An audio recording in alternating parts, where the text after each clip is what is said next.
rolling down on your screen where you can drop your messages. That is the direct message and the short code. As you can see, it's there, 22047, and also the number to call will be there for you. So make sure that you keep me company right from now all the way to 9 a.m. And we start off with the news stories that have been prepared by my team, as the Senate has formed a 10-member committee to mediate the ongoing revenue sharing standoff.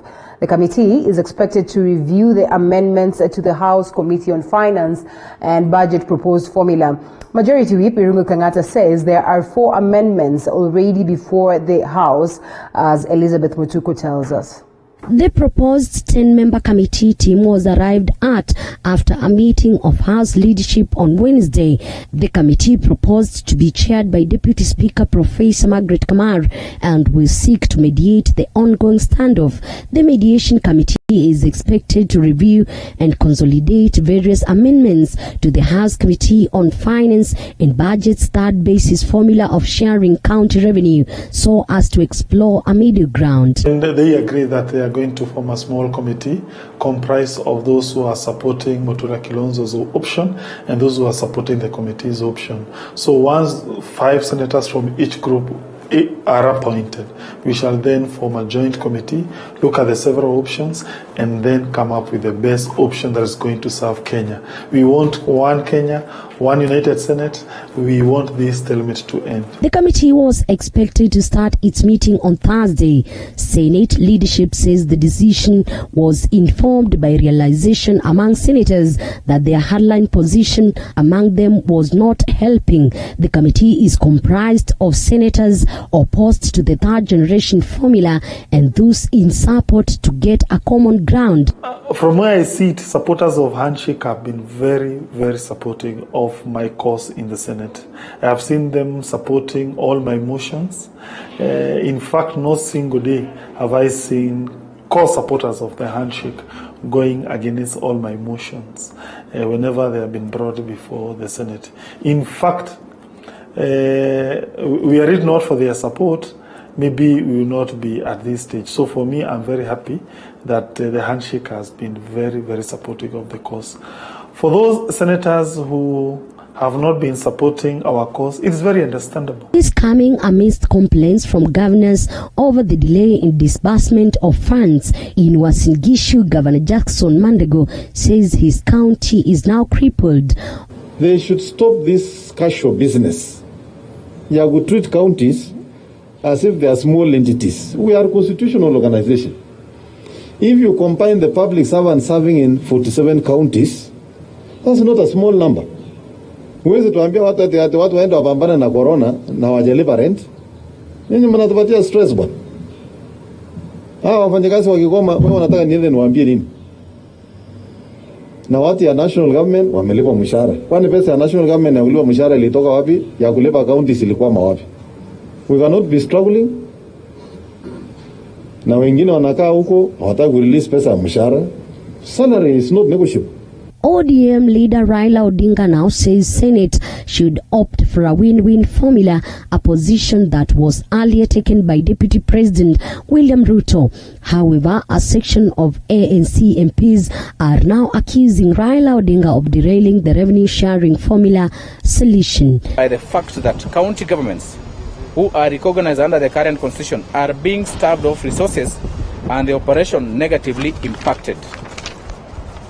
While we acknowledge that a formula based on the population is important, that's why we talk about 1 man, 1 shilling, 1 vote. We also need to ensure that people from marginalized areas are not punished.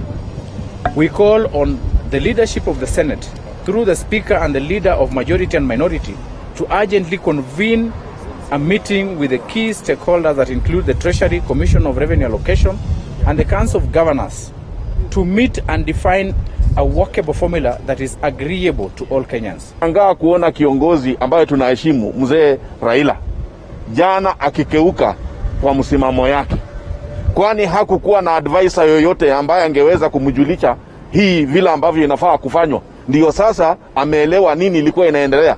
Ni kama mtu kuamshwa kwa usingizi. Elizabeth Mutuku, TV 47 Nairobi.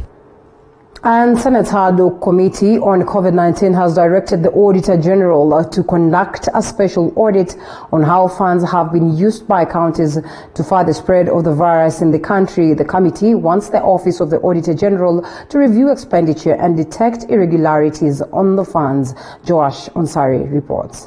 Senators have asked the Auditor General Nancy Gathongo to conduct an audit on how counties have so far spent funds allocated to fight the COVID-19 pandemic. The senators also want her to establish whether financial and non-financial reports on funds from the national government specific to COVID-19 were produced every month. She has also been instructed to establish the total amount of funds received by the county governments specific to COVID-19 activities and to which bank accounts the monies were deposited by the national government. The Auditor General will also be at task to report back on any detected irregularities involving the misuse of public funds and identify related weaknesses in management controls. The committee also wants the Office of the Auditor General to review county government work plan,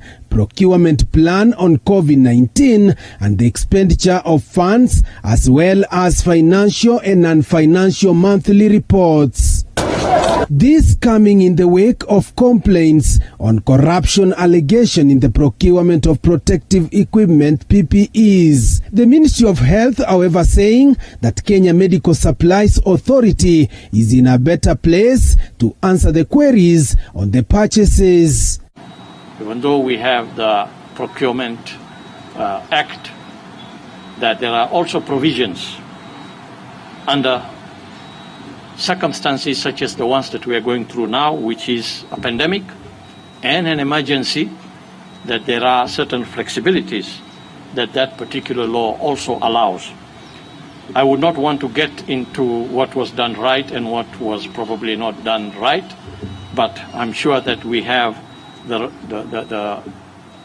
relevant oversight authorities. Joash Onsare, TV47, Nairobi.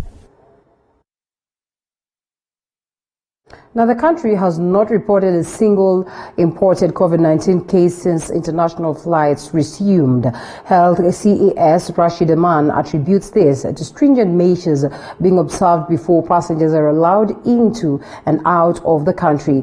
At the same time, the number of people who have recovered from the virus has surpassed the 10,000 mark, Mwangi Minor reports. While addressing the country on the status of COVID-19 infections, Health CES Dr. Rashid Aman said not a single case has been reported of travelers arriving into the country since international flight resumed. We're definitely much more prepared in screening and determining who is able to enter this country, which is the reason why you see the list of countries from which passengers can arrive at JKIA keeps changing based on the risk level of those countries. Aman attributing this to the measures put in place by the Health and Transport Ministries to ensure only COVID-19 free patients are allowed into the country. In the last 24 hours, 514 patients recovered from the virus, bringing the total recoveries to 10,444. At the same time, 538 new infections were reported, bringing the total number of cases to 24,411 after 6,195 samples were tested. The cumulative samples tested now stand at 335,318. Also in the last 24 hours, 8 patients lost the battle to COVID-19, bringing the total fatalities to 399. Of these 8 patients, 6 of them had underlying conditions. Only 2 did not have any underlying condition. We want to send our sincere condolences to the families and friends of all Kenyans who, during this pandemic, have lost their loved ones. Nairobi continues to lead with 277 cases reported Thursday, Kiambu 74 cases, Kajiado 55, Nakuru 25, Nyeri 20, Murang'a 15, Machakos 9, and Busia 8 cases. 26 counties recorded new COVID-19 cases on Thursday. With the surging numbers of infections on a daily basis, the country is still not yet out of the woods, and the rising number of deaths on a daily basis is a call to Kenyans to take seriously the measures put in place by the government to combat the spread of coronavirus. Mwangi Maina, TV 47, Nairobi. Away from that, nurses in Kajiado County light candles in remembrance of their colleagues who passed away due to COVID-19.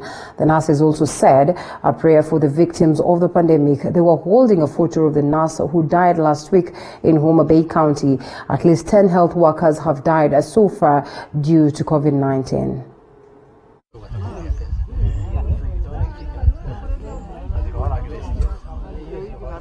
We decided today to take a moment with the rest of the nurses in the country to remember our colleague, Nurse Marion from Homa Bay County. And that is why we took this moment to come here together as a team and have a moment of silence. And also we have done a prayer and to candlelight to remember the young nurse who left us because of complications caused by COVID. Ningependa kushukuru serikali yetu ya Kenya kwa sababu wameweza kutuletea PPEs, wameajiri wauguzi, lakini bado tuko na changamoto kidogo kwa sababu bado hatujatosha. Namba za COVID zinaendelea kwenda juu, so tungependa kuongezewa wauguzi zaidi na tungependa kupata quality PPEs. Education Cabinet Secretary Professor George Magoha has decried a lack of funds as one of the factors which has contributed to poor infrastructure to accommodate students and pupils during this COVID-19, hence the push to reopen schools next year. Appearing before the Education Committee chaired by Busia Women Representative Florence Mutua, Professor Magoha has rubbished calls by some members of Parliament to have Standard 8 candidates and their Form 4 counterparts to sit for their exams. To say that this is not the ministry's responsibility, it is everybody's responsibility. It's the whole government, one government responsibility. And therefore, we shall require even your own support to increase the amount that is required, because this is the time we need the money. Your good selves voted and applied certain monies for infrastructure. And as far as we are concerned, that money is not enough. Nevertheless, we are not going to sit and moan about it. We are going to do what we can with the money that was given. There was a stimulus package which we thank government for, which is relating to certain specific aspects, like desks in high schools and primary schools, and we appreciate that. And what we are going to do, what we intend to do as far as the desks are concerned, that we are going to decentralize to avoid corruption that is usually associated with centralizing such processes. And the desks will be manufactured, they will be made at the sub-county level, where our officers and your good selves can also help us to ensure that each school has a certain number of desks. And we do. Why is it impossible to have Standard 8s and Form 4s actually sit an exam? Because they're going to sit, you can adjust the examination to cover to factor in that they missed 2 terms. Then they cover the 3.5 years Form 4 high school students had covered, or the 7.5 years or 7 years that the primary school students had covered. Then all the other classes can transition and adjust their syllabuses next year to factor in the years the months that they were not in school. It seems a bit it seems a bit excessive that we have scrapped an entire academic year. Are we thinking about the mental health of all those children who are going to have to repeat a class? And a chief and his assistant in Othaya Township in Nyeri County are the talk of the town for their role in public administration. They have taken up the responsibility of distributing school resource materials to students who cannot access virtual learning in their area of administration. Mohammed Ali reports. The school calendar of this year will be considered lost due to COVID-19. This is the statement that left students and parents in confusion, as it made some schools continue with the online classes, while others suspended the virtual learning due to various challenges. So 900 Newton is equal to? A physics lesson on the relationship between mass and weight is ongoing at Stella Maris Girls Secondary School in Othaya. But Angela Ngatia, a Form 2 student, is not participating since she does not have a smartphone or a laptop to enable her to join her classmates. Angela is at home waiting for the local administration to bring her learning materials. Othaya Township Senior Chief Stephen Githaiga and his assistant have collaborated with Stella Maris Secondary School and initiated a program where they distribute textbooks and revision papers to students who cannot access virtual learning. When our girls left in March and we started the online lessons, we realized that some students from the neighborhood were not attending, and when we investigated, we established that they did not have internet connectivities in their homes, and they did not have smartphones, and some did not have even laptops. And data burdens were a challenge, especially those from Harbour background.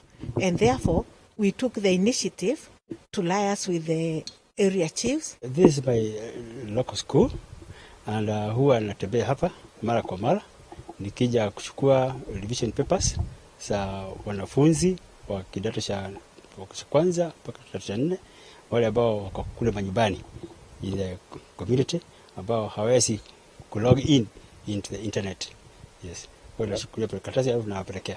The chief and his assistant pick up textbook and revision papers from the school and distribute them to students who cannot access the online classes, an initiative that has helped students like Angela keep up with their colleagues, thus ensuring students from humble backgrounds are not left behind. Our teachers, as they taught online, they were also able to prepare hard copies, which were picked by the chiefs and taken to their respective homes. Even the assignments, when they are brought back, because the teachers are still teaching online, they mark for the learners. Same case to the textbooks. They are got from the schools, taken by the chiefs and our non-teaching staff to the neighboring students who come from the neighboring community. And they are able to be assisted because they are not losing so much the way they could have lost if we did not actually engage them. The rise of teenage pregnancies has been a major fear among parents after the closure of schools due to COVID-19. But in Othaya Township, the efforts of the area chief and his assistant has helped in preventing the increase of teenage pregnancies there. Not a single case has been reported. We also take the textbooks to them, which assist now those students to continue learning at home, thus making them busy and keeping them engaged. This prevents the students from loitering around and having a lot of free time. And this is actually assisting the students, and it is a way that is containing the students at home, therefore preventing the serious problem we have on teenage pregnancies. We are able to keep them at home, and therefore we are sure that they are safe from social challenges that are happening to teenage girls at this moment. Angela's mother, Tabitha Wanja, says since the program started, her daughter has been committed and she does not have time to engage in social vices that can lead to teenage pregnancies. Toka sub-chief wetu na chief, wao akiletea mtoto makaratasi ya revision na vitabu, amekuwa busy sana, kwa hivyo hapati muda wa kutokea nje. Huwa anajicommit kwa makaratasi yake kusoma revision. Sasa naona hiyo ni vizuri sana, sababu tunaona watoto wenye wako idle mtaani, kuna teenage pregnancies nyingi zinatokea, lakini huyu mtoto naona akiwa kwa vitabu at least mind zake haziko idle, so anajicommit huko na naona at least akifanya vizuri. And thanks to the selflessness of a chief and his assistant, the fear of students like Angela has been alleviated. Their main concern now is not being left behind by their classmates who can study virtually. Na nimefurahia kuletea hizi vitabu kwa sababu zitanisaidia juu siwezangi kutumia hizi simu online, sijui. Sasa nimefurahia kupata hizi vitabu. Najua zitanisaidia. Othaya Township Chief and his assistant do not only pride themselves in making the students equal, they have also proved to be protectors of the students' dreams and aspirations. Muhammad Ali, TV47. And away from that, as the world marks the annual breastfeeding week, the breastfeeding has become a blessing, especially at this time of COVID-19. And this, of course, from or for the mothers who are now working at home. And with the emergence of the highly dreaded COVID-19 pandemic globally, breastfeeding is and still remains the best meal nourishment to suckling babies, as Nano Cloren reports. Smiles and joy comes to many mothers who bring forth their bundle of joy, and right after breast milk becomes their first source of nourishment. The World Health Organization recommends mothers worldwide to exclusively breastfeed infants for the child's first 6 months to achieve optimal growth, development and health. Unfortunately, not all mothers get the opportunity to breastfeed their babies due to different conditions. In such cases, alternative ways such as wet nursing can be embraced. A noble example is of one Doreen Mulinya, who after giving birth 6 hours after her sister-in-law, took the brave step to wet nurse her niece after the mother developed stomach cancer complications, which then deprived her of enough milk to feed her baby. I had a lot of milk at that time. I was breastfeeding her. But on the other hand, she did not have enough milk. It reached a time that she did not have any milk. Totally. I decided to try and breastfeed the child. I breastfed her for like 1.5 months, but that was long enough to help her gain back the weight. She says those volunteering to wet nurse need to undergo several tests to ascertain the safety of their breast milk, and if another chance avails itself, she will gladly grab it to save a smile. I would. Because when I'm breastfeeding, I usually have excess milk. And I'm that healthy. So I would not mind.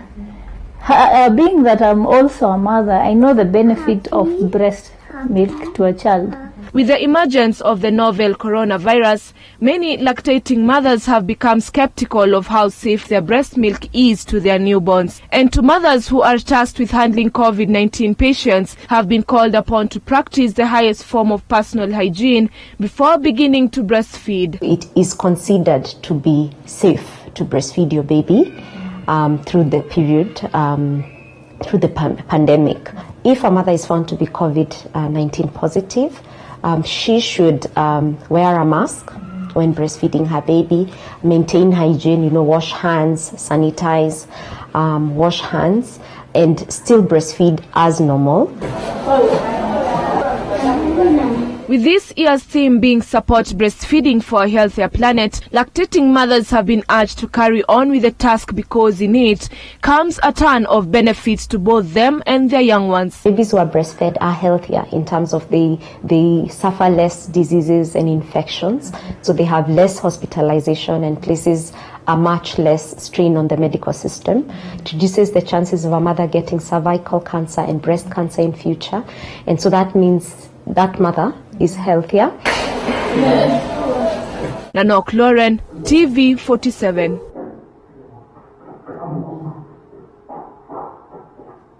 All right, that's beautiful. Thank you so much, Lauren, for that story.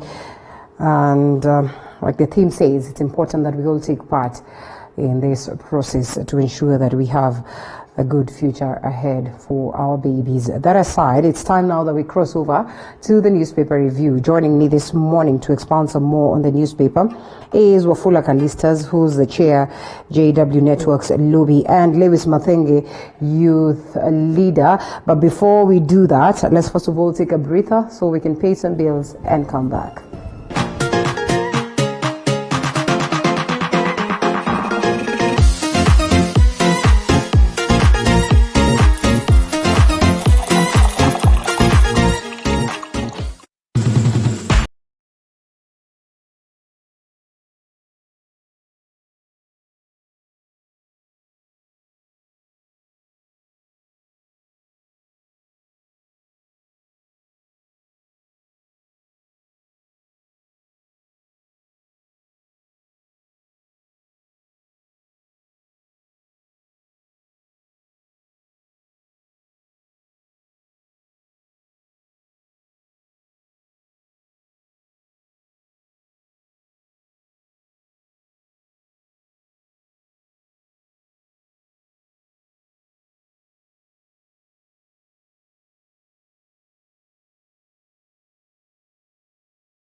me is the People Daily, the Standard newspaper, and the Daily Nation. Let's first of all take a look at the front pages of the newspapers, the three newspapers, and the first one we'll go with is the People Daily.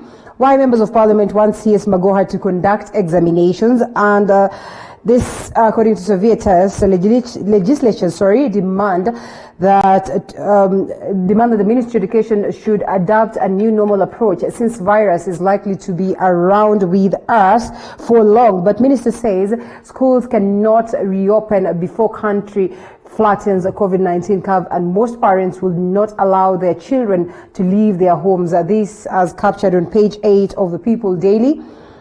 Gentlemen, and I think this is also a story that has been captured in all these other newspapers. We also had that story this morning on the stories that I took you through, or the ones that had been prepared by my team. So, Wafula, do you suppose that this move by Magoha is the best one anyway? Looks like, they are also utterances. Even come 2021 January, we might not even have our students in school, like he says. I support that currently we cannot afford to have an examination going on, just because the time that we have taken in fighting with the COVID-19, it is too long that the student has not been in school. Yeah.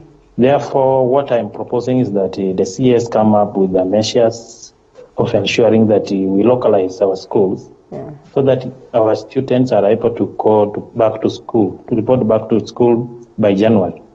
Because as things stand by, it means even the ministry is doing nothing. They're just waiting to see how things will unfold. And therefore, by even January, we will not be able to reopen schools. So I'm urging the Professor Magoha to consider localizing our schools. This is the high time we should have to do away with the national schools, because we don't have national primary schools. Therefore, the national schools is a creation of cartels who have been promoting stealing of examinations. Therefore, we are urging Professor Magoha to conduct or to do research or to involve public participation to ensure that by January our children should be able to go back to school. But those politicians who are pushing for examination to be carried on, I think they are not honest. They are just playing their PR shows. As we look at Lewis, I don't know what you make of this. This even as at the back page of the Daily Nation, and also just captured on the front page. Principals get cash to run their schools. Several secondary schools principals confirmed to the Nation that the Treasury has deposited 3,725 shillings to them. That is away from the People Daily. What do you make of matters education in the country, Lewis? Okay, very good morning to Linda. Concerning the issue on education, especially on things to do with learning, it amazes me that, first of all, we start from here. We are not the only nation that is affected by COVID. Other nations are affected and they have not been able to resume to schools. But it's so shocking that you'll find that we have to scrap off a whole year just because we have no measures. And I'll join my friend there, Mr. Wafula, because what we need, we as Kenyans, is to see our children. As much as we are reflecting on our health, we also have to see their efforts towards reopening of schools. At least we, the Kenyans, can see or can feel the presence of our students in schools. Because right now, that's why we're having issues like when you look, we had the teenage pregnancies, especially rising during this time of the coronavirus pandemic. So my thinking is that we should, as much as we are trying to stay safe, keeping safe at home, the ministry should put on guidelines, and we should see measures that we are taking. At least we see on how our students. I know, Linda, you do not know I'm a student. I'm a student at the Nyeri National Polytechnic, and you find out that we are lagging behind on matters pertaining education, because the CES is emphasizing on issues concerning opening of schools, but there are no measures on how students can be learning at home. He's just saying that we can do it virtually, but no efforts can be seen. All right, so we wait to see what will happen. Like we say, it's more or less like a guesswork activity, and also a story that has been captured across, different newspapers in regards to the talk of the sharing of revenue across the counties is still a stalemate. Secret talks that change Raila's stand on revenue. This is a story that has been captured and expounded in page 4 of the People Daily, and coming to a different newspaper altogether. That should be the Standard newspaper on the front page. What Raila risked to lose in the Senate vote. The ODM leader has come out to state that there should be no winner or loser in this sharing of a county revenue. We explore why he had to, of course, reaffirm his position following that outcry. And Wafula Kalista, still a tongue twister on what next in regards to the same. Linda, I think Raila has just made a U-turn, and it is good for the country, because we want a win-win situation. When you read the Constitution and Article 201, it states that under the principle of and the framework of public finance, it states that there shall be openness and including public participation on matters regarding to public finance. Therefore, the politicians are handling these issues casually. Yeah. In fact, those people who are pushing for 1 man, 1 shillings, I want to tell them that they are not honest people. These are the people who want to. They are not. These are people who are against decentralizing services from capital city to other 47 counties. Because if they want to argue by saying that one man, 1 shillings, 1 vote, unless they want to tell us that they'll be sending those monies to our M-Pesas. But if it's about developing the country, me, I support that we have a formula that is equal, so that let us share revenue equally. And it is equal, so that the so-called equalization fund should be help us to handle a situation like in Nairobi. Yeah. And it is so unfortunate that majority of Nairobians, or people who are living in urban center, over 90% of them, they don't own units in the area. All these houses that we are living, including the slums area, these are the houses built by few people. So some people have come together just to protect their business, because they know when they promote development in other counties,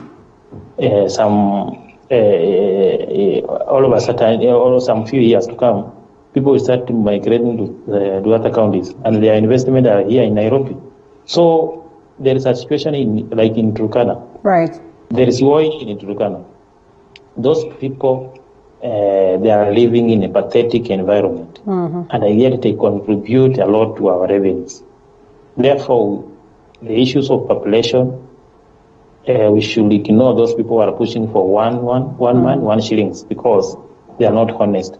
We want to develop this country equally. If you feel like there are no people in Turkana, then what happens is that when we create industry in such a region, because there are so many idle land there, people will start moving to that direction, just moving to that region. It is an automatic situation.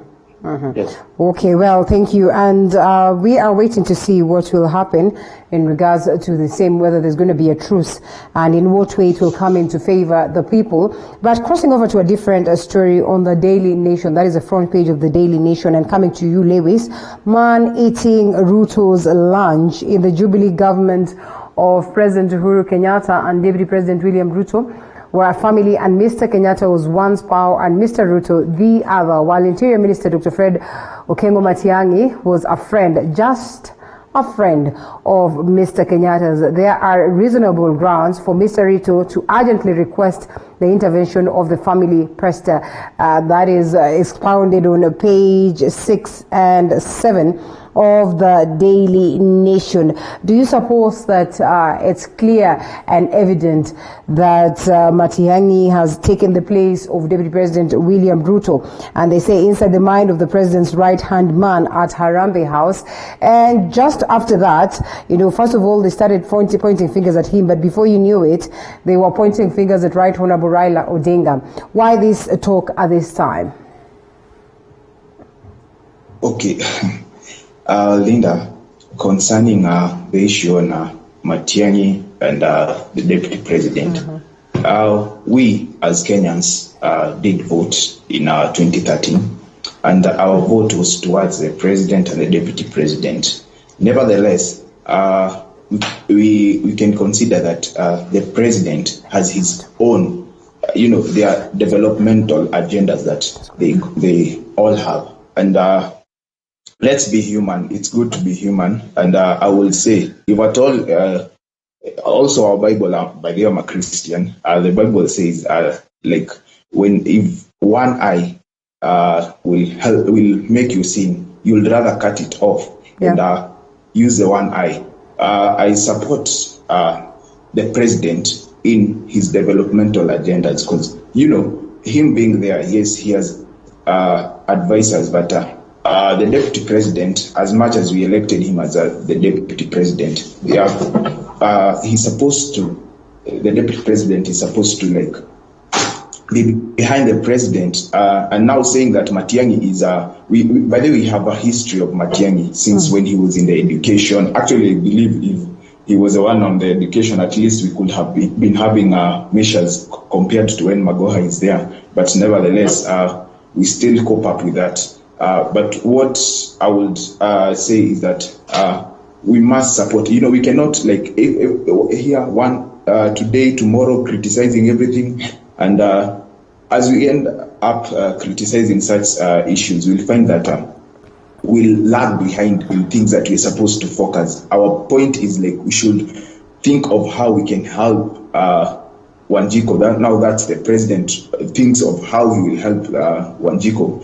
And Linda, there is one thing we need to appreciate on saying that there is one who's taking the position of the other. We must believe in growth, and we must also believe in what things laid on the table. If at all someone is, we are not actually, by the way, we are not actually there for titles or to see who is doing this or what. We are there to see people that will work for Wanjiku's or the common Mwananchi's interest. And if at all you see this, the president's decision to bring Matiang'i on board as actually heading all the CSCs, I think it's one of the greatest moves because we can see he has been doing something. And so my point is we should actually accept that we should accept the president's decision. The same way, Linda, you have your own decisions. You can do anything as per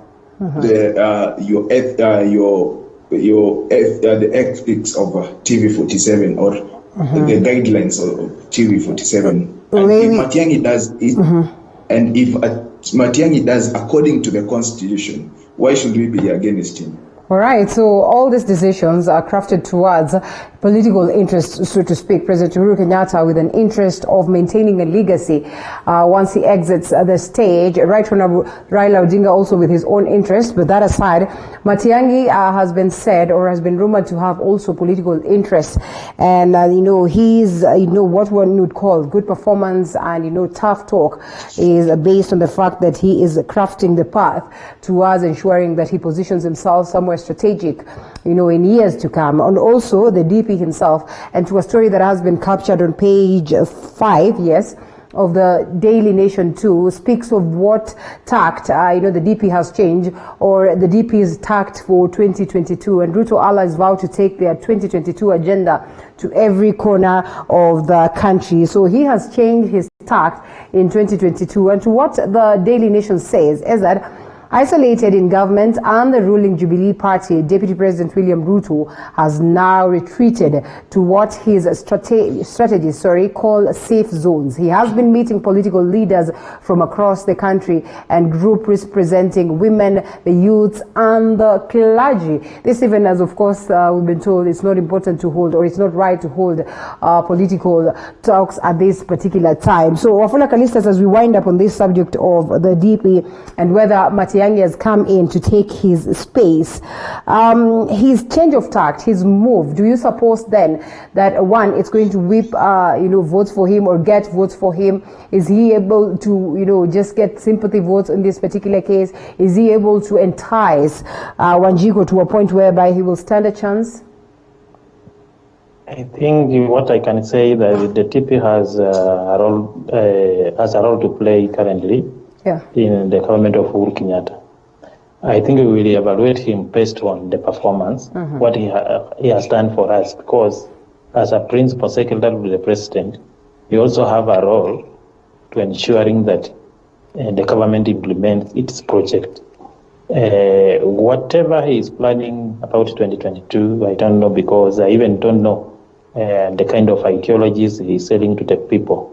What I've seen is that he is doing some charitable support, which is not practical. You cannot support millions, over 50 millions of Kenyans.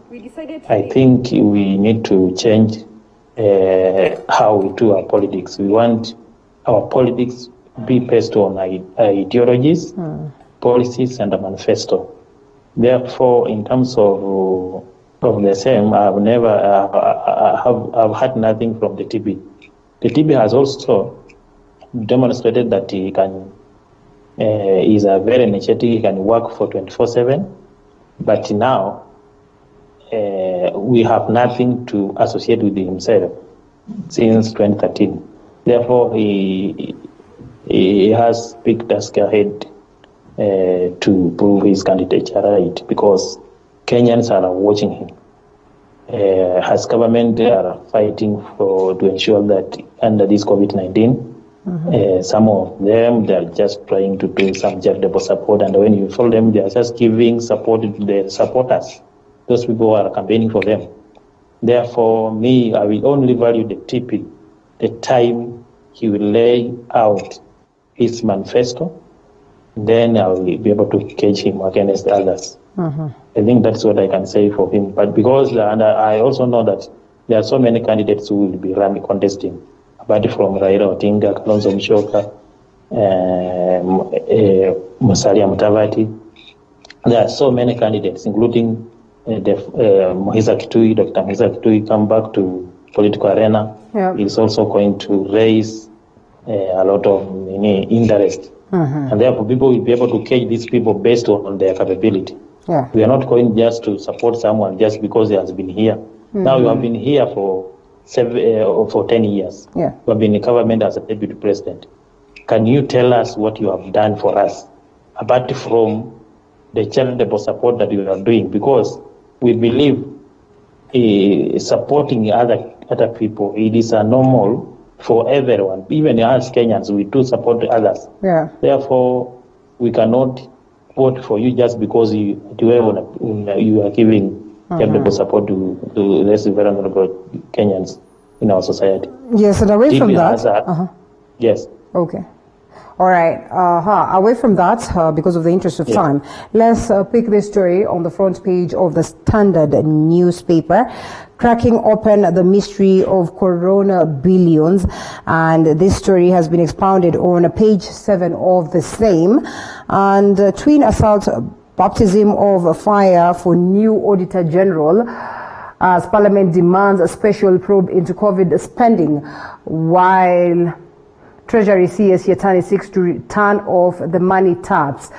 This expounded on page 7 of the Standard newspaper, like I have said. And coming to you, gentlemen, pretty much unfortunate the reports that we're getting today in regards to, the monies that have been set towards helping us deal with COVID-19 in the country. Yes. Lewis, you say you are a student, you are a future leader, and we're looking at a scenario that is indeed wanting. At this time, when we're supposed to deal with COVID-19, so much energy is being channeled towards politicking and other unnecessary issues. And even worse is that the monies that have been set and, equipments that have been set towards helping the country in dealing with COVID-19 are, as early as 3 months or 1 month into it, we had cases of corruption over the same. Now, the Auditor General, who's new in office, being called upon by the members of Parliament to step in, conduct an audit on how these monies are being spent, and, present a report on the same. Okay, Linda. One thing that we as Kenyans expect, as you can see, there are many guys in the leadership of this nation with various interests, and I will support the Auditor General in coming in on this issue, because right now we can see we are having a lot of issues. We are trying. We as Kenyans are trying on our level best to keep safe and to at least have measures as given by the Ministry of Health. And as long as we see that or we hear, because some of them we might some of the things like the Mandazi thing and the tea and Mandazi stuff, we do not have clear evidence on how money was spent. But I remember the president saying that he will, if in case an audit, or actually after this, they will be accounting for each and every shilling that was to be that had been used. So I will support the issue on our Auditor General in coming in or being going before the people and telling them on how these finances or the monies that how they've been used, because we cannot we are the taxpayers, we as Kenyans, and we cannot have our money. I would call it our money because it comes from the revenue we collect. Yeah, it comes from Kenyans, and we cannot have. We are there.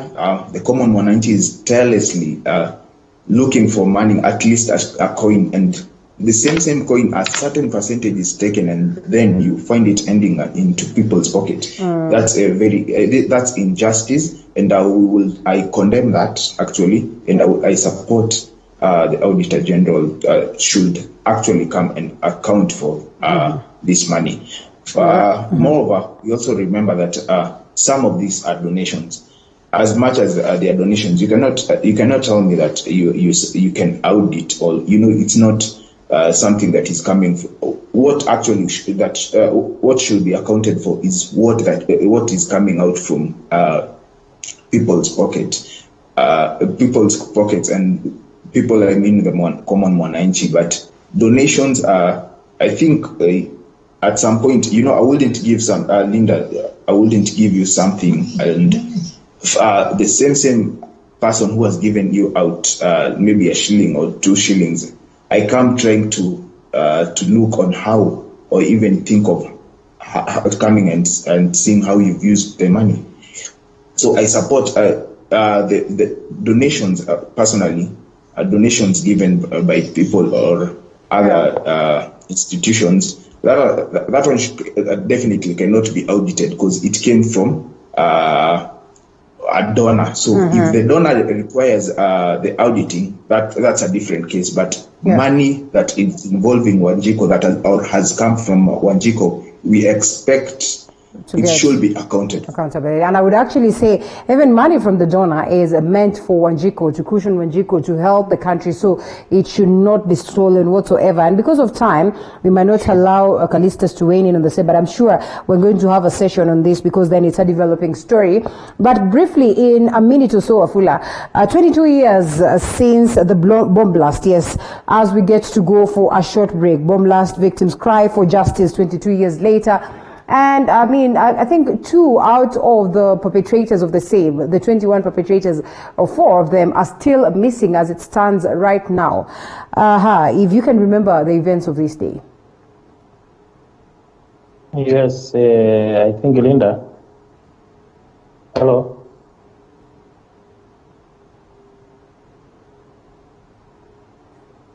I'm not able to get a hold of Wafula well. Hello. Oh, yeah. In a minute or so. I think what I can say is that the victim have not gotten justice just because of corruption, Yeah. and therefore I think this one I should blame the president, because recently we were told that the GSC had presented a number of judges to be appointed by the president, but he refused. He said that they are corrupt, but he has not made any effort to ensure that the country system is not compromised, that there's enough personnel to administer justice in our country. Yeah. I also want to blame the parliament. Our parliament has become a group of cartels.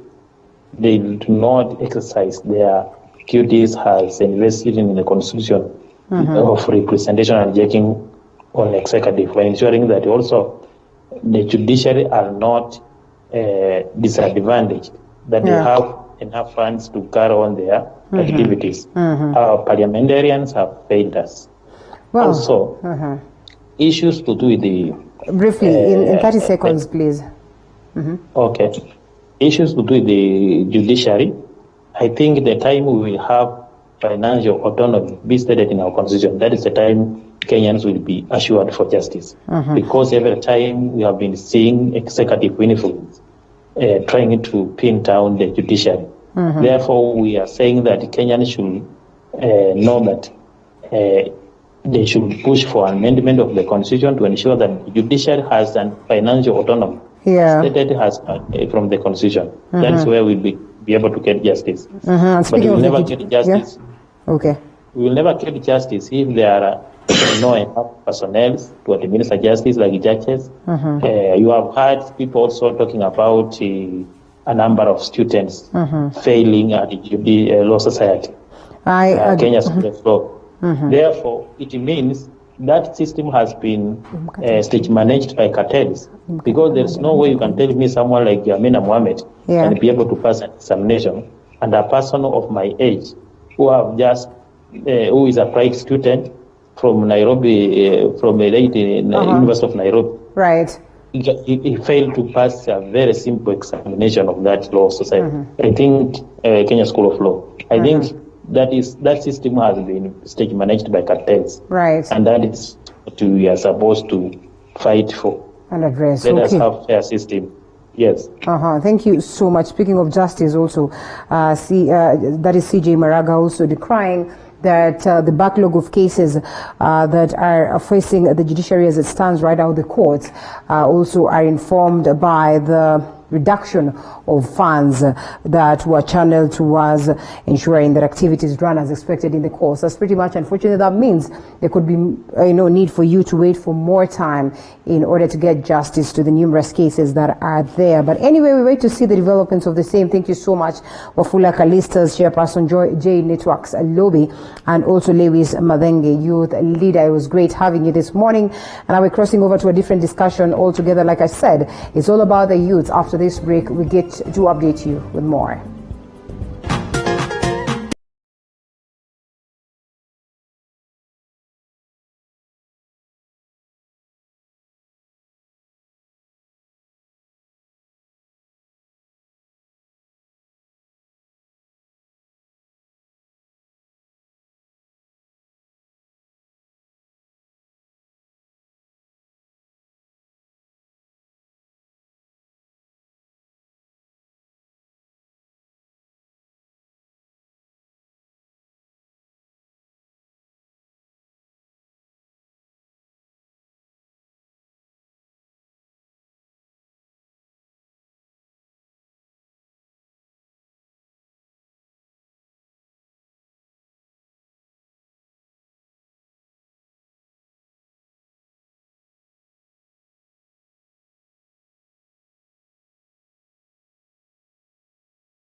conversation that revolves around empowering our youth out here. So this morning we'll be having youth guests who are going to take us through, what it is that they feel that the government should do, and as a society we should do towards ensuring that our youths are empowered. Before we get into that, we know very well that the Kazi Mtaani program has been running with lots of controversies and also majority of people appreciating the same. So today we want to base our focus on that and see whether indeed this has come in handy to cushion the youth at this time of COVID-19, and also chart the way forward on what could be possible, long-term plans of ensuring that our youths are engaged, are involved, and we deal with this point of unemployment in the country. So a section of youth enrolled in the Kazi Mtaani Phase 2 program came out to slam the government for its failures to pay them despite the promises that they made.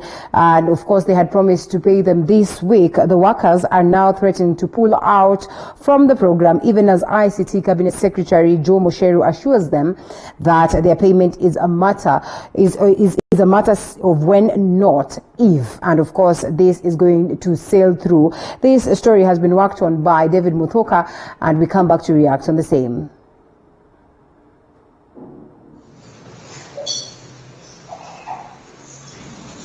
They might be hiding some important stuff. Absolutely. At Ongata Rongai, Kajiado County, we meet these two young men not so enjoying their sabbatical from the Phase 2 of the Kazi Mtaani program. The two await resumption to duty next week once the 11 days shift for another cohort currently on duty lapses. But sorrow is written all over their faces. One of them narrates how he is yet to get even a dime of his deserved pay after 2 weeks of tireless toil and moil under the Kazi Mtaani program. Bado doa hazijaingia. So unaona?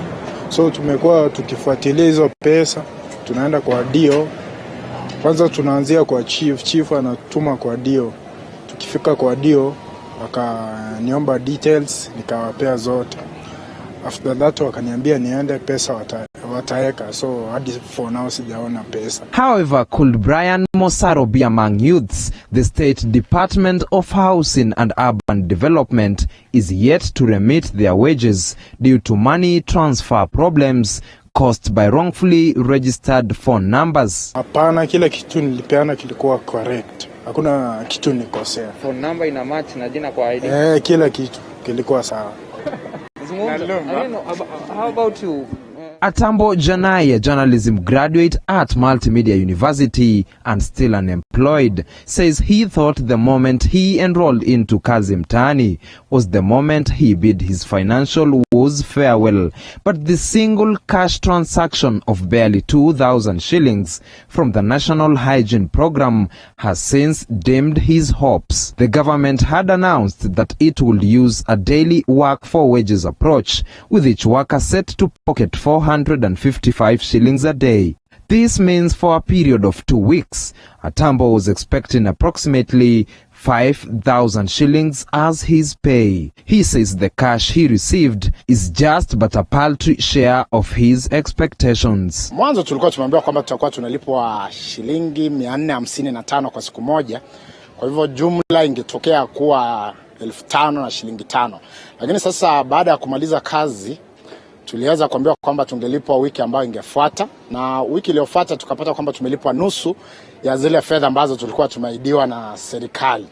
ICT Cabinet Secretary Joe Musheru, however, insists that the government is hell-bent to ensuring that every youth enrolled into the Kazi Mtaani program gets their deserved pay. He cited a technical hitch as the reason behind the painful delay in cash payouts. The country, the government means well for everybody. So this is something we're doing together.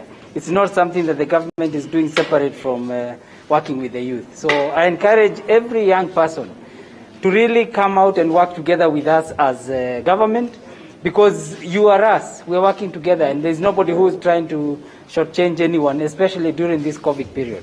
This is Environment CS Keriako Tobiko and Gender CS Margaret Kobia joined Musheru in launching the International Youth Week at Ongata Rongai on Thursday. We need the youth to come and take the front line in working with us. The launch is set to culminate into a National Youth Day on Wednesday next week. David Muthoka, TV47. Yes, and here we are, Nelly Chepkemoi. First of all, let's just pick it up from there as the youths are set to celebrate the International Youth Day. That is on the 12th of August. Do you celebrate being one? Do you suppose so much effort has been put towards ensuring that the youths have a better place in the society? Good morning. Thank you for having me. As we all shine the International Youth Week, the government brought us a good Kazi Mtaani initiative.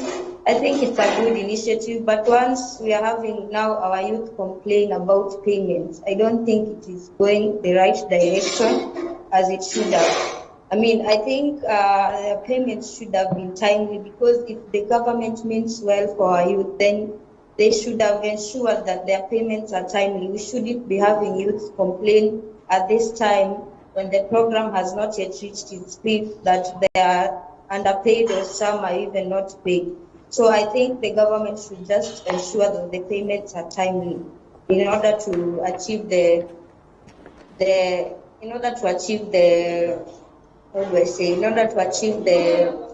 expectations that the youth expected. So we shouldn't be having the youth complain about underpayment or no payment at all at this time. All right, I should have started by introducing you, Nelly Chepkemoi, youth advocate. Thank you so much for your time this morning. I can see we also have Maureen Mutai, who's the focal point on youth. COG, I think, she gets to introduce herself also so we can get her title very well.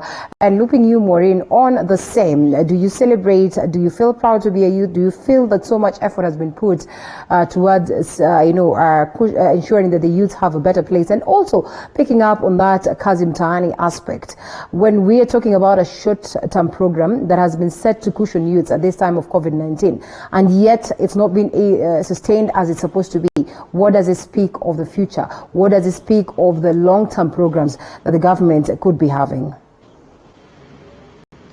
Well, thank you so much. I'll start by congratulating the President again for being designated as the global leader for young people's agenda. My name is Maureen Mutai, focal point on youth at Council of Governors. Just to answer your question, there's still more to be done, and I'm glad that even the President had actually addressed it.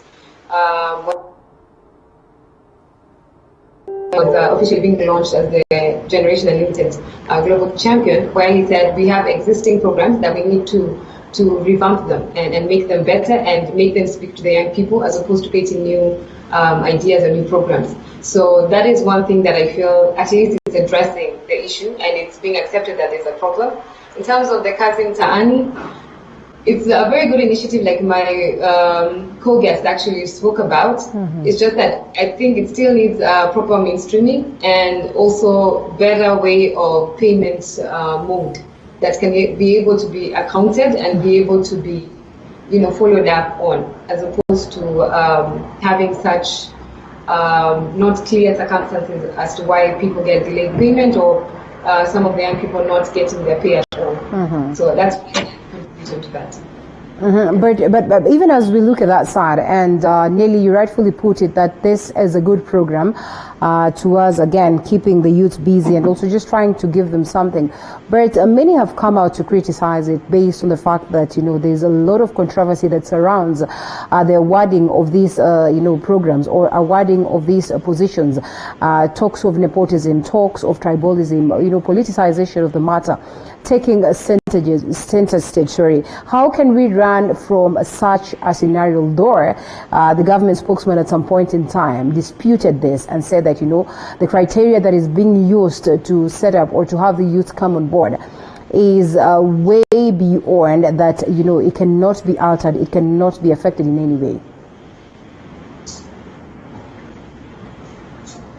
Well, I think about the accountability. First, the government used a good criteria, but I think they should have followed up on the criteria that is being used across the country, because when you employ people to do such a criteria, you have to do the following up in order to get the accountability.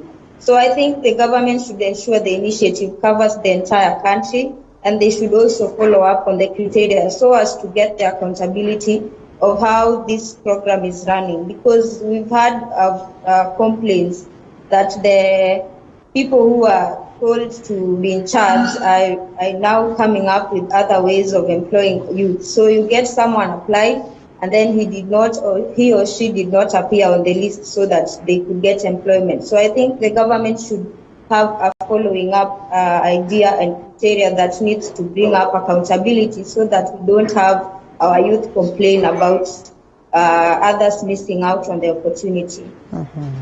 All right. Maureen, do you suppose the government is operating at a point of no knowledge, especially when they come out to dispute some of these allegations that are at the level on ground? You know, some youths coming out to say that, yes, we've given out our names, we've not been able to get an opportunity. We've given out names, you know, some people are rooted out and some people from other regions are brought on board to pick up these positions. And when the government comes out to dispute this, is it that they are not aware of how things are ground?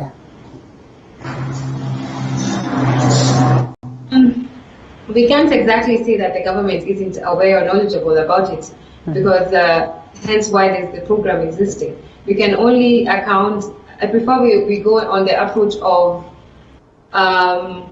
directing specific and saying this particular, narrowing down to if it's a county or if it's a community, and those who have been charged in the various community to actually carry out the kazi mtaani to be held accountable. Because if we put it in just government and generalize it, it will be very hard to trace it and understand it. Because as we all know, government doesn't have a face. And government has put this program knowing very well that there's a need, there's a demand, and they are trying to service that need. So that's how I look at it. It is just a short-term program, so to speak. And even before we expand some more on what it is that I can see, you know, the banner right behind you, Maureen, the biggest question is, why is it that we always feed our youth or feed our people with small stuff that can only, you know, fill them or, you know, satisfy them for a short while, but we do not look at the bigger picture? Do you suppose then that there's not so much interest that has been put towards ensuring that we get long-term programs that are going to be of help for our youths? Nelly? Well, I think in order to handle this youth agenda, I think the government should also be reminded that we as the youth need a long-term solution that is more sustainable in order to cushion us. I mean, we are a nation's greatest resource, so I don't really think this is the only place for our youth. So in the coming times, we would want to see more youth in the civil service. As I have said, we need to have a program that is a long-term solution to the youth problem. So in order to change this youth agenda to be more accountable and to be more progressive, we need a long-term solution to the youth. We don't have to have the government have that's just this short program for the youth, but we need a long-term solution program. I mean, as I've said, we should remind ourselves that it is not the only place for our youth. Let us have other initiatives. I'm so glad that the president yesterday launched the Generation Unlimited in Kenya, which I think is quite progressive. I mean, our youth have a lot of opportunities from the initiative. So according to me, I think we should have a long-term solution that is sustainable to our youth.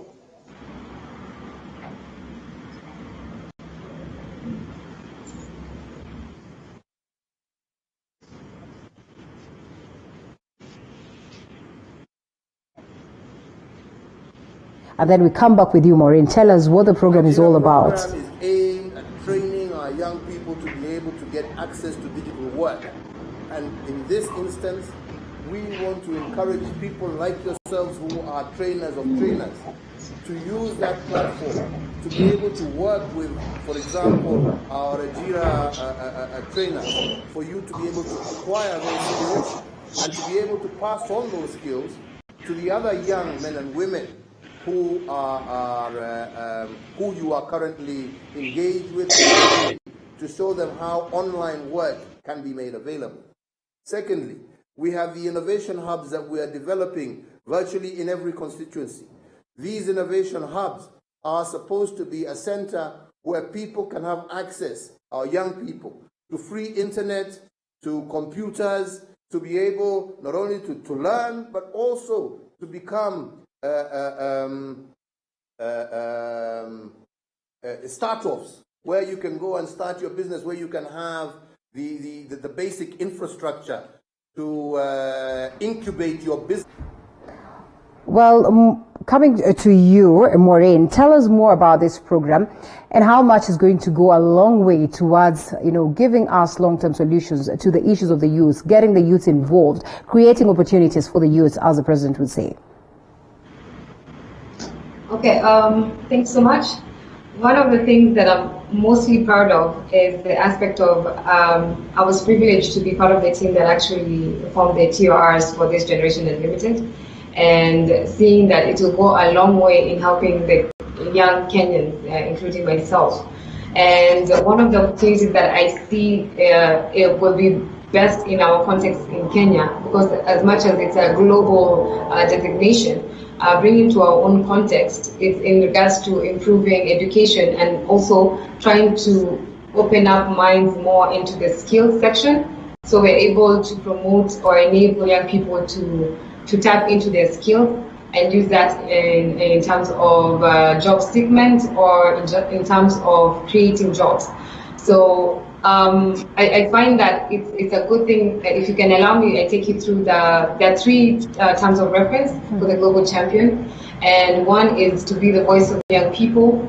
Secondly, it's to be a convergency for all the stakeholders who venture into promoting or supporting the young people. And thirdly, is to be a co-creator of solutions for young people. Mm-hmm. So as you can see, that one addresses that it's able, any young person can be able to remember that and even speak it out like a creed. And it also touches on what exactly is laid out for them in the simple terms. So I can speak in terms of the avenue which it can open is also cutting across the borders. What can our young people tap in terms of if it's trade, if it's just business, if it's skills development from the different countries? What can we benchmark?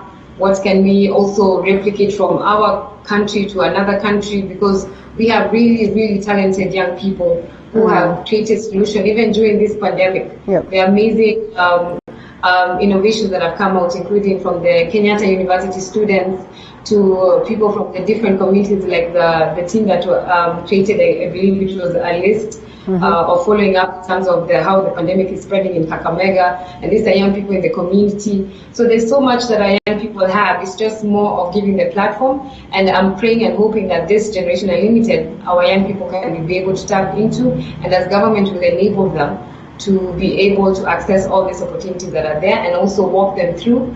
And for private sector to even come on board and help in terms of packaging and pitching for the young people, because they may have solutions, but they're not quite conversant in terms of financial literacy or how do I package myself and actually make something of what I have. So that's how the Generation Unlimited.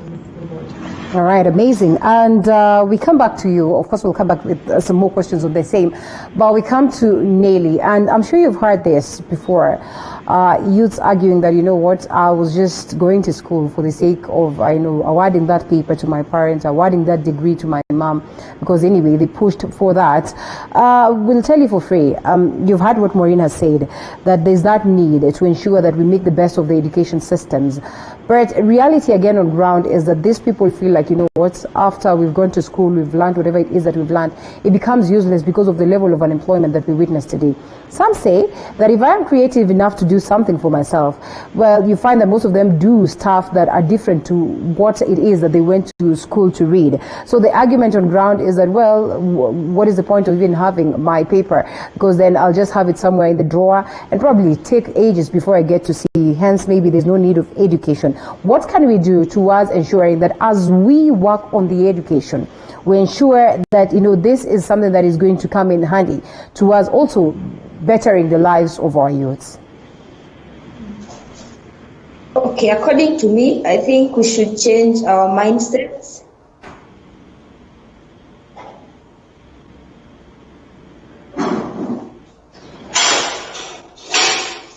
I'm not able to hear you. Sorry, you said we should change our mindset. I don't know if Maureen can hear us as we fix your audio.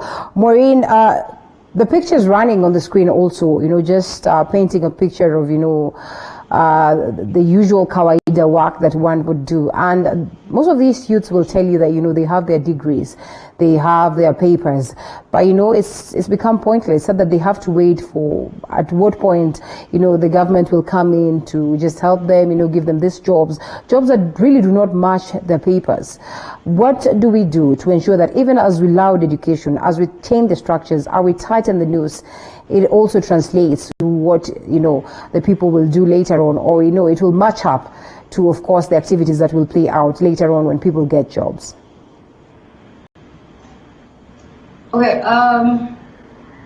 One thing we need to realize is that times are changing and things are not as before during our parents' time, or going back then in our normal conservative African way of doing things. But we used to just go by, if you're not a doctor, a teacher, this particular, you're not an 8 to 5, then you're not actually working.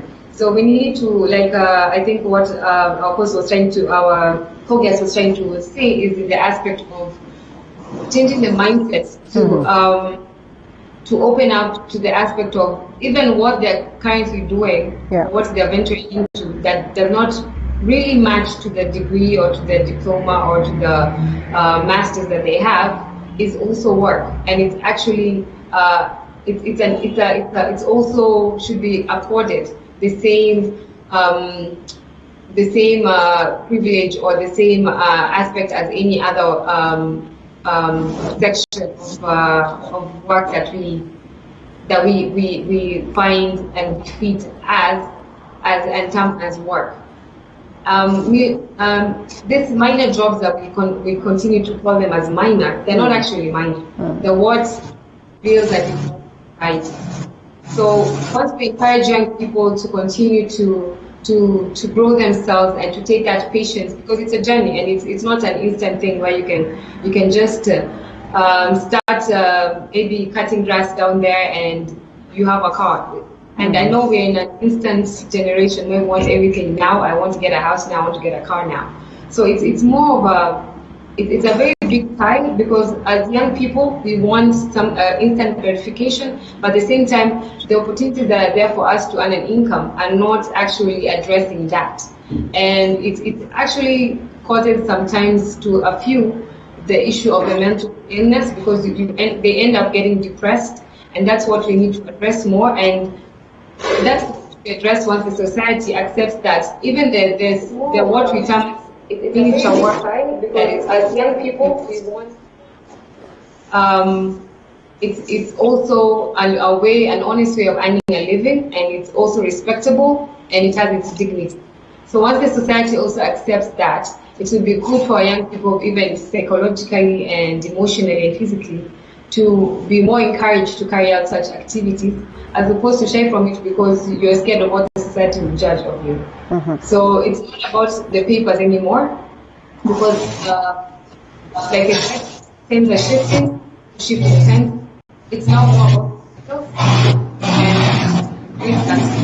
and in our current situation. Why the youth will tell you that they consider these as minor jobs? Well, they come in handy to help you, just for a day or two or so, distract you, as many have said. Most of them are now not engaging in these bad activities. But they also come back to tell you that, it started at 600, now it went down to around 400, Bob. That is the money that one is supposed to be paid. And they argue that this cannot do much for you.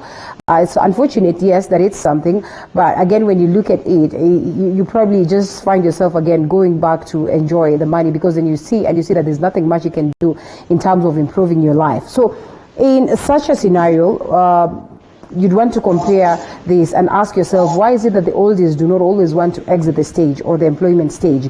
Hence, you find that, like the report was there yesterday, or before the day before yesterday, that most of the civil servant offices, or most of the government offices, are clogged up with people who are 45 and above, and they're not exiting the stage anytime soon. So there's not going to be space for the youths to come in and occupy these job opportunities.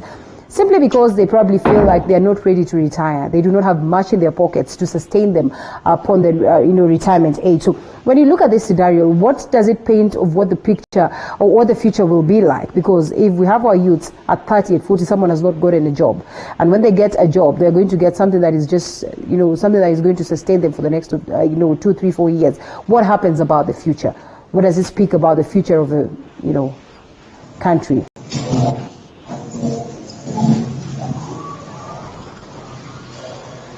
Nelly? Thank you for having me. Okay, well, what I would say about that is why I was saying initially that in this country we need a long-term solution for our youth, because the government is trying very well. I really like to thank the government for trying to push on our youth, but I think there should be more to be done. I mean, I said earlier on that we need to remind ourselves that Kazim Tani is not the only place that our youth should be. We should have our youth in the civil service spaces. I mean, after all, in Kenya, we have the bigger populace as the youth. So what I think needs to be done is our youth need to be liberated. They need to be empowered, so that they can also come up with a way forward of their future. When they're liberated and empowered, I believe we can move far as a youth. And we also need a progressive leadership that celebrates the youth, that supports the youth and shows us the way. Because when you have an innovative and progressive leadership, then you also have a nation that is progressive and the youth that are progressive.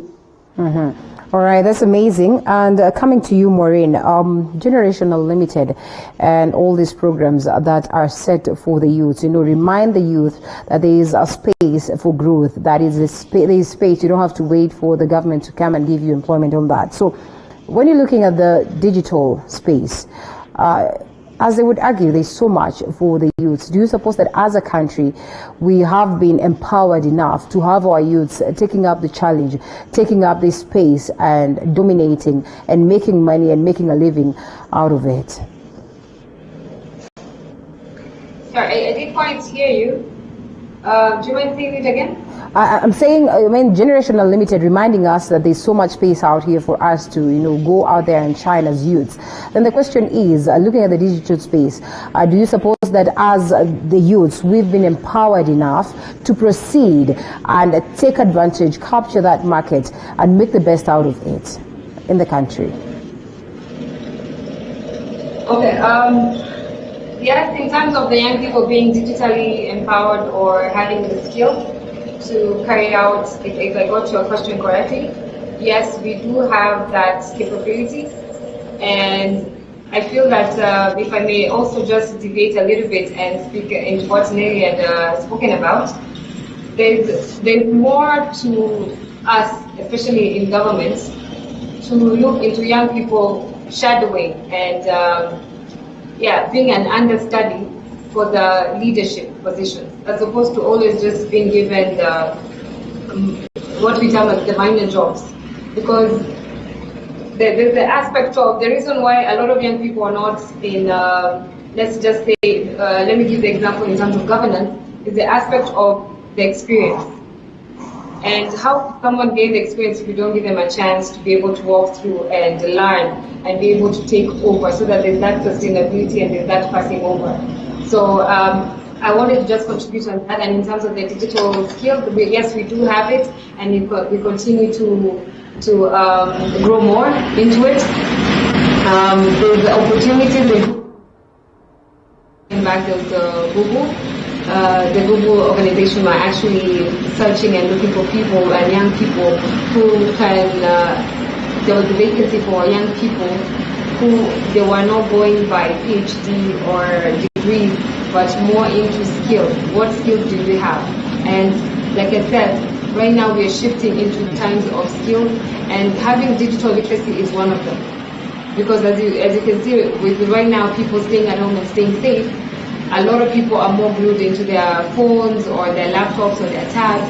And before you know it, the people have come out as TikTok warriors or queens. We have discovered the new approaches into things that in terms of passing messages and how to communicate. We are reinventing ourselves as time goes. and therefore the digital space is actually the way to go right now. Right. Okay. Well, as we come to you, Nelly, you are a youth advocate. How much advocacy has been done towards ensuring that the youth are out here and they also get space in these key positions? I mean, when we're talking about advocating for the youth, we're also talking about what it is that Maureen has raised. You know, you go there, you present your papers, you have all the qualifications apart from the fact that you do not have experience, then you're locked out. What is being done towards advocating for the youth of the rights, the rights of the youth, and championing for the rights of the youth?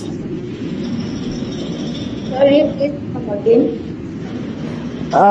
Maureen raises a very pertinent point that sometimes you really have the qualifications in terms of the papers, in terms of, you know, your education, to go out there and get a job, but you're locked out based on the fact that you do not have experience. As a youth advocate, how much have you done, or what is it that you're doing towards ensuring that you champion and advocate for the rights of the youth? So as a youth advocate, what I do is like mobilize our youth, the youth I meet up with. As a youth advocate, I mobilize them to come together. There's like this chance that Generation Unlimited is giving us as an opportunity to better ourselves. I really appreciate that it promotes education, it promotes skills, it promotes employment, and it also promotes employment for our young people in Kenya. So what I really think and what I do, the youth I meet every day, I really try to mobilize them to come up with startup companies, take up these opportunities like the Generation Unlimited Kenya is giving us. When you start a group, create a group and start up companies, you eventually have investors come to you, you eventually have people come to support you. And again, we're also expanding and encouraging innovation amongst yourselves.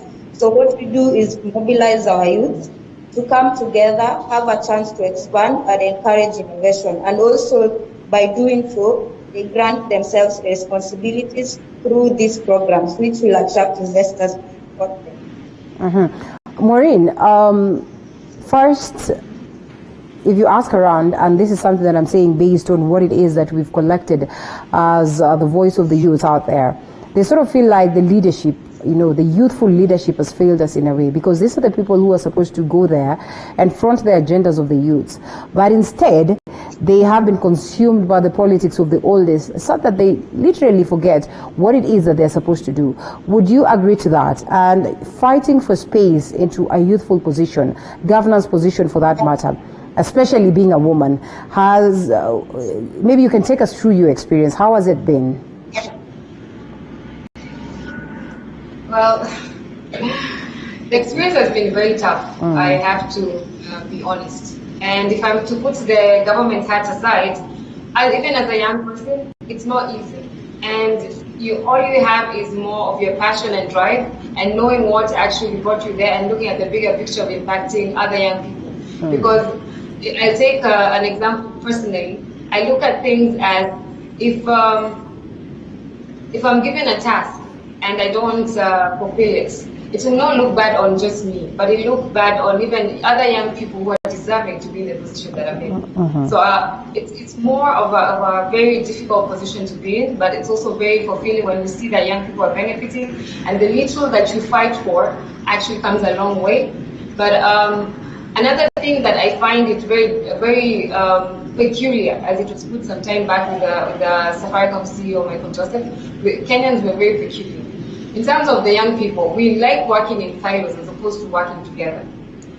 You'll find that as much as that now we have gotten from the part where we were fighting to be at the table, and now we have a few young people who are at the table, including myself, there's no young people, there's not majority of the young people who can say that they came or they were supporting the cause by going like, let's utilize these young people who are already in the position. Let's see how we can drive our agenda. Let's see how we can come from complaining to negotiating and seeing how is our future happening. How can we come, transit from saying that we are future leaders to present leaders. But don't you think it's only fair if you complain when you look at the leadership that is representing you in parliament in respective, dockets, and the leadership is not doing what it is that it's supposed to do?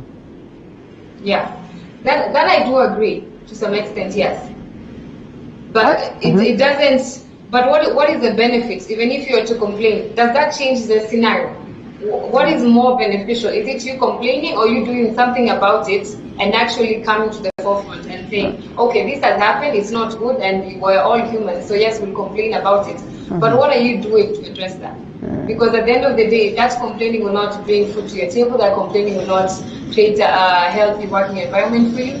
But you taking that step and saying, I want to make a change to this country. I want to give a solution. Yes, I've seen the problem that is there, I've seen the challenges, but this is the solution I can offer. How do I start from there now? I have a solution, who do I address it to? Who is fit to carry out this solution? So that's more of where we can make things better. All right. Speaking of having a solution-oriented conversation, as we get to wind up, I'll probably start with Nelly. What way forward for our youth? What way forward as we overlook what it is that the government can offer, overlook what it is that other people can offer, and focus on what it is that we can present? I think as a youth, we should also have our own priorities, just like our guest Maureen has said, that we need to have something that we are also offering to the table. As youth, in order to change the direction and perspective, we are here as young, personally, as a young aspiring youthful leader, I would like to bring my ideas to the youth. Tell them, look at this. This is what we want to offer. Let's change perspective. Let's change the way. We are the ones to change the way. So it is upon us to come up with these ideas, bring it to the table. Tell these government officials that we as aspiring youthful leaders, this is what we want to change. This is what we are aspiring to change the perspective of. So it is a collective responsibility amongst ourselves to come together. When we come together, great things happen. So it is just a matter of coming together, putting our priorities right, and also expressing them and bringing them to the table. Because as youths, we need seats at the table, we need ears at the table, we need the spaces there at the table so that our issues can also be articulated. All right, Maureen, on the same. What do we do moving forward to change the scenario, to change the conversation, to be part and parcel of transforming our lives actively as youth? I would say that as young people, we have the right to tap into the opportunities that the government has given to us. We have the right to speak out. We have the right to take action. And we have the right as well to influence decision, because we're already at the table. Now it's for our input, our voices, to influence the decision that affects us as young people. I encourage the young people to have hope, not to give up, to utilize the spaces that are there, even the ones which have been filled up with the young leaders. We are at your service, we are your servants, speak to us. Don't hesitate to correct where it's not right. Don't hesitate to come together as one and carry out a mission that will impact and develop the country, as opposed to just sitting back and going and throwing your hands and saying, okay, government has failed us, so let's forget about it and wait for the next one. Do something about it, because at the end of the day, make it personal. That way we can actually get things done. Maureen Mutai and Nelly Chepkemoi, all youth leaders, thank you so much for the great insights. And right there, of course, that clarion call that it is important that you are involved. You do not want to sit there, complain. Nothing much is going to happen if you do that. And we have, we keep having these conversations revolving, what it is that should be done towards ensuring that the youth have a better place in the society. And I think the government is catching up well. Constitutionally, it is well enshrined. And most importantly, we now see how actively youths are involved on matters politics of the country. That is a clear indication that indeed the future is safe. So on that very note, we get to wind up the conversation this morning. Once again, ladies, thank you so much for your time as we cross over to a different conversation altogether on matters entertainment. Nancy Kimui on standby, so keep it TV 47. My name is Linda Alena. Do enjoy the